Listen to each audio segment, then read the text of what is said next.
Welcome back to the 100% Occupied podcast. In this episode, we want to talk about why your website is not generating more tours and more leads. Kind of seems like everyone that we talk to is either in the process of evaluating the widgets on their site, or they are redesigning their website or refreshing it, however you want to put that. Because I think there's kind of Everybody's this sense redesigning of their like, website.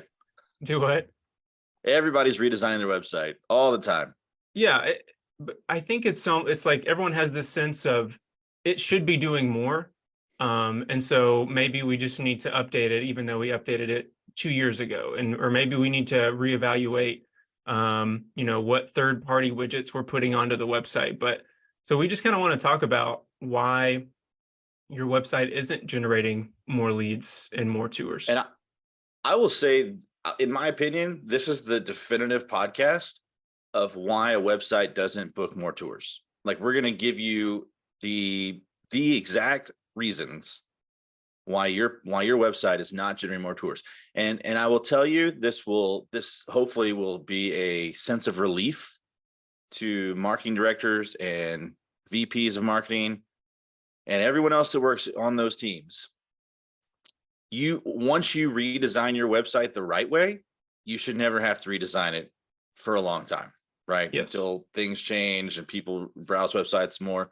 What you do need to do is monitor the activity and change the things that are below that. So that kind of gets us into the first reason your website's not performing. So overall, there's three ways that you have to optimize your website in order to generate leads. Because you can't generate more tours from your website if you aren't generating more leads from your website. Okay, let me say that again. You can't generate more tours from a website that's not generating leads, right? So if your website is not generating leads, it's typically one of two things. Number one, your messaging just is not engaging, right? I can't tell you how many times, and a lot of you are going to like raise your hand. I guess that's us. Can't tell you how many times we look at websites and it's a combination of a drone photo of the building from the outside, no people in it, stock photos with fake people that aren't really in your community, or empty rooms of places where there's no people in it as well. So first off, the images don't build any trust in your community whatsoever. And when you have an industry like senior living that has a very low trust score, it's imperative that you do everything you can to build that trust from the moment that they land on your website. Because I'll tell you, as someone who has looked at a senior living community for his family members, the first thing I think of is, what are they trying to hide? Right. So, having a very good visualization of what life is like, the successful parts of living in that community have to come across in the first 5 seconds when they land, really first 2 seconds. When they land, it needs to be like, oh man, this looks awesome. Right now, let me read. And that's where we get into the language, right? Most websites do not address the prospective family's problems, right? It's a never-ending list of amenities and activities, and then your website looks just like your competitor's website down the street. It's the same thing, right? And by the way, most of them are putting the same amenities and the same features and the fun, right? Like it's the same stuff on every website. And so, what we tell people all the time is you have to show empathy for their problems. We all know this is an emotional decision, right? I hear all the time, oh, sales really depends on building that relationship. Okay, well, how do you build that relationship quickly? Number one is show empathy for their problems. Acknowledge the fact on your website that you understand this is a difficult decision, right? This is not just another sales process. And then share with them how you're the right person to help them solve their problem, right? And if you do that, if you have good images and videos that show a realistic day at your community, and you show empathy and authority, and you lean into that emotion instead of trying to act like it's just this sterile purchase, you're going to get a lot more engagement on your website, right? Yeah, no, absolutely. And I'll move into the next item on there. The one of the biggest reasons that your website does not generate leads and tours is that the call to action is just not clear. So I mean, think if you go to your current website, or if you're driving, just think about it. When someone lands on your site, how many calls to action do they see right away? I mean, often you're in the maybe even getting close to like the 20-ish number, because you've got, learn about us, contact us, find a job here, learn about our history, learn about our leadership team. All of these calls to actions that at the end of the day, most of them is not really going to make a big difference for the website user. Now, wait a second. If I'm looking for a assisted living community for my parents, are you telling me that I shouldn't, or I probably don't care about the history of the community? Most likely not. Most likely not. What you do care about is, hey, I have this problem, and how can you help me solve it? Not, back in 1949, we were founded by, whoever. The call to action is not clear. And my comment was dripping in sarcasm for those of you that don't know me on a personal level. That was sarcasm that may or may not come across easily on podcasts. So I should probably work on that. Yeah, I mean, here's the thing that I always say about call to action, right? Can you imagine if Amazon didn't have a buy now button on every page? Like how many billions of dollars would they lose just by not having the buy now button strategically located on every single page, and typically multiple times on every page, right? It's the same thing in senior living. Like most places don't have a buy now button, which why were they? The buy now button for senior living is schedule a tour, schedule a visit, book a tour, however you want to word that, does not matter. But the gist of it is schedule a tour, right? That's the buy now button of senior living, which gets us into our third thing, by the way, which is they don't have a follow-up system when someone does click the schedule a visit, right? What do I mean by that? Well, most of the places that we see, when it does have the button, which is great, it's a good start. What happens though is that when someone fills out that lead form, all it does is goes to an email inbox of a marketing director of the community and will sit there for hours and sometimes days, right? And we like thoroughly proved this by mystery shopping 2,500 senior living communities last fall. Of the 2,500 websites that we shopped and filled out a request for more information or scheduled a tour or whatever, 48% never followed up with us at all, right? Over 90% never sent us a text message, right? They only shot us an email or a phone call.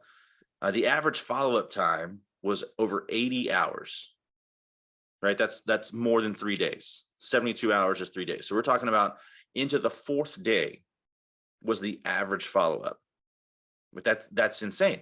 And what makes those numbers even more scary is that of the people that did follow up, the vast majority did send an automated email instantly, right? So you're talking about actually, if we really dive into those numbers, a ton of people have terrible follow-up time because it's skewed in the right direction by those instant emails, which means that the actual follow-up was probably 6 or 7 days, which is way too long. Oh yeah. 15 minutes is too long, right? So what happens is then you get community level marketing directors that say, oh, well, website leads aren't worth my time. Well, no, they're not worth your time because you followed up with them 6 days too late, right? And like once or they twice have to be followed up with.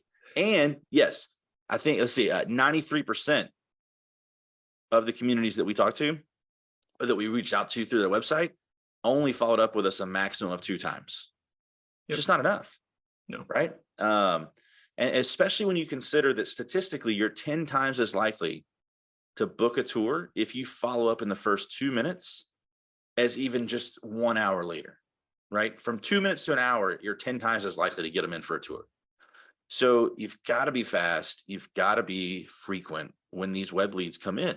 And also, the slower you are, the more frequent you have to be. Yeah. So if you don't like rapid cadences, be fast. Think about like how that comes across to the adult children that are looking for their parents. I mean, we all know when they start looking for communities, they're not just checking out one place. I mean, they're looking at every place in town. And so if every place in town averages, let's just be nice and say a 24-hour follow-up, but you have a system in place where you're following up within 2 minutes. I mean, what kind of message does that send to the adult child that's checking out your place? And how much better is it than getting a call? Oh, I'm so sorry, Luke. It's just been crazy around here. Yeah. I got your note yesterday, but man, so now we're starting the relationship off with excuses and the appearance of things are out of control of your community and you can't get back to me. That's what you're starting it off with, as opposed to you, Luke, we'll just say you filled out a form for more information and you get a text message from me in 2 minutes or 1 minute. Hey, Luke, this is Dallas over at Senior Oaks. I just saw you were, looking at our pricing and, would love to just set up a time to chat and learn more about what's going on with your family, blah, blah, blah. It's just conversational, right? Yep. We're not coming on strong. It literally is just, I'd love to have you come by for lunch one day or come take a visit, meet with me, meet with some of my residents. You're just setting the stage. And they, by the way, have no idea that it's automated. When you do this right, they don't know that it's automated. Now, there's a lot of companies out there that do this very poorly, and yes, they will know it's automated. Don't use those companies, I would tell you. But the good news is there is a simple solution to all three of these issues, right? Number one, if you're having issues clarifying your language and making it very clear who you serve, what problems you help them solve, and how you help them solve it, you will get more engagement. And there's nothing better in the whole industry, in all the marketing and sales training I've been through over the past 20 years, there's nothing better on messaging than Donald Miller and his StoryBrand framework, right? So if you're not familiar with Donald Miller, I would highly encourage you. He's got a podcast. Check out his podcast. He's got several books. Start with How to Build a Story Brand, and then go into Marketing Made Simple. And you will be amazed at how simple they can make the complex communication, right? I actually am a certified StoryBrand guide. I've used this framework for years, and I'm telling you, it will change the way that you look at this. And the second part of that is it's not just for your website. When you craft this, it's going to give you tools for your salespeople to use in conversations that you're repeating the same thing over and over and over and over. Because the human brain, it's not, if you tell somebody something one time, it's just not going to do much, right? So, when I see a very good website, it's going to repeat the same kind of themes over and over all the way through, right? And then the second, so that's going to help you solve the messaging as well as the call to actions, because he's going to go into that. Yeah. Having 2 calls to action, that's it, right? The buy now button, which is schedule a visit, and a secondary lead call to action, like download our pricing, review our pricing, so that we can collect their information in exchange for the information they want, right? People want your pricing information, right? And I never, ever advocate for you to just put that on site, but when you put it behind a contact form and we can initiate that follow-up and the qualification process, it's a no-brainer, right? And it just works. It totally works. I think where people get hung up, because when you listen to what Donald Miller is telling you, it's these 2 calls to action. And what he's meaning by that is, like, literally there's nothing else that you're asking the person to do until you get to the footer. So what that means is you take away all of those menu links and you take away every other link on your homepage, unless it says, book a tour or whatever your secondary call to action is, view pricing. You put every other link in the footer. And the reason why people are scared to do that, especially in senior living, is because no one else is really doing it. And there's this kind of feeling in senior living marketing and sales that we're trying to look like the prettiest senior living website that we can find that looks the nicest. And we're all just trying to copy it and mirror that site. And no one really wants to do anything too differently. 100%. And it's not just the website that you see that a lot. I know we've talked to other sales coaches and stuff in the past that have said the same thing. Like, everyone pretends they're playing from a different playbook, but it's the same book, right? Yep. Might have different colors and different shapes and whatnot, but it's the same playbook. And then we all wonder, why is this not working? Well, because we're following something that doesn't work. But one of the things that Donald always talks about that I absolutely agree with is the reason you want to keep the calls to action at a minimum is people stay on websites for a very short amount of time, right? I know internally we think that they want to see everything. They want to see all the pictures and they want to see every room in the building on the website and all this stuff, right? But the longer they stay on the website, the less likely they are to take action. And we want that website to be optimized to take action and do what we want them to do, right? Not do what they want to do necessarily, which may or may not be effective for you and your business. We want them to do what we want them to do. And that is either book a tour or give us your contact information in exchange for something of value to you so that we can start a conversation. Because without conversations, this goes nowhere. So the more your website can begin conversations, the more leads it can create and the more tours it can book. It's as simple as that. But if you don't have these three things in place, it's not going to generate conversations, which means you're not getting as many leads as you should be getting, which means it cannot book tours. Because again, a website cannot book tours if it's not generating leads, and it cannot generate leads if you're not connecting with people. Simple, right? I mean, we all make websites very complicated and complex, but that's it. That's it. Yeah. So, but I'll tell you this: the reason most people don't have this system in place is a mindset, right? I mean, I hear it all the time. Well, it's a personal relationship we've got to develop, right? And they don't want to, and salespeople don't want to let go of the control of every single phase of the sales process, right? They want to talk to every lead. But salespeople should only be talking to sales qualified and or financially qualified leads, right? Which, by the way, if you're not breaking down your leads into the three categories of marketing qualified, sales qualified, financially qualified, we should probably do a podcast on that, Luke. But basically, very quickly, marketing qualified is they downloaded pricing, right? That person is not ready to talk to a sales director yet, though, right? Because a good website in an average size city should be generating 100 to 200 of those a month. And a salesperson, number one, doesn't have time to communicate with that many people. And even if they do, they're not going to be able to communicate with the frequency that you need. So let automation or centralized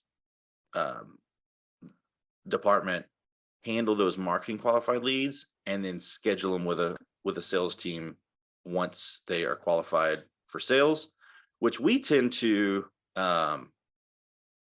say is they're ready to book a tour, or they're asking to speak to someone when they have specific questions they want to visit further, right? Like that's what we typically would consider a sales qualified. And then when you financially qualify them can vary on your personal, opinion on that. We tend to be in the camp of let's get them sales qualified, and then part of the discovery is to financially qualify them, right? Yep. People don't want to get in their personal financial information on a website form, right? It's just not. You talk about wanting a personal relationship, and then we put all that information on a website. So I think that's the biggest reason. A quick side note on that, by the way, for any VPs and whatnot that are listening to this. This is a book I'm reading right now. It is fantastic. It's called The Machine.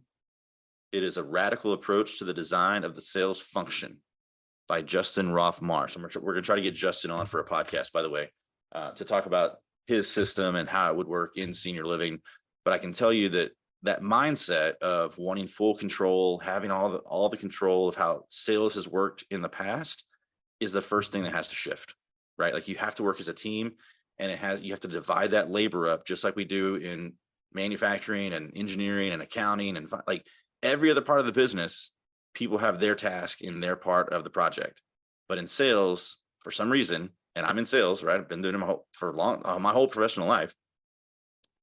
A lot of it is just our ego, right? Like we want control. So the first thing you need to do when you're approaching this is to think through that mindset. But then again, if you improve your messaging, which also includes the visuals, right? You have clear calls to action, and then you follow up with the people with an automated system when they do take action. these three things are exactly how we can go in and 10x the number of tours that a website's generating. Yep. Right. It's a simple formula. And we've seen it happen multiple times. Multiple times. Yeah. And it's, Yeah. I mean, we've also seen this happen in small towns. We've seen it happen in large cities. It really, when you do these three things to your website, you're going to at least 5 to 10x the number of tours that your website's generating, period. and we've seen communities try to implement, pieces of it. And it'll break down unless you implement, all three. So for example, if you go on your website and you change your calls to action, maybe you get some really great calls to action and your website starts producing more and more leads and more tours, but then you haven't put in, a system of follow-up and you're still just relying on the same person, they're going to get frustrated and they're going to say, they're going to call a lead once, never call them again and go, we're getting them new leads, but they're not good. And I'm just like wasting my time with these leads. So it's got to be, you've got to implement all the pieces of this or else you're going to get frustrated and your people will get frustrated. And by the way, if you don't want to do the messaging yourself, just give us a shout. We'll take a look at it. We'll see if it's something we can help you with. If you need help with the automation, if you need help with the calls to action, we literally have put all three of these things into a package that we can help implement it quickly, effectively, and strategically. So if you'd like to chat with me more, just go to moveinmachine.com, moveinmachine.com. I think I spelled that right. Yep. Moveinmachine.com and schedule time to chat. I would love to visit with you further. Again, go to Donald Miller's website, businessmadesimple.com, I believe is the, I'm sorry, Business Made Simple University. Yeah, bmsu.com. You can also just Google StoryBrand Donald Miller and check it out. Start with that book, watch his videos, because that's what we base all of our messaging and stuff off of, because it works, right? Yep. You don't have to reinvent the wheel every time. You just have to go systematically through that framework, put it into your brand narrative, put it into your website, add the right calls to action, put the follow-up system in place. And I promise you, your website will generate more tours than you ever even thought was possible.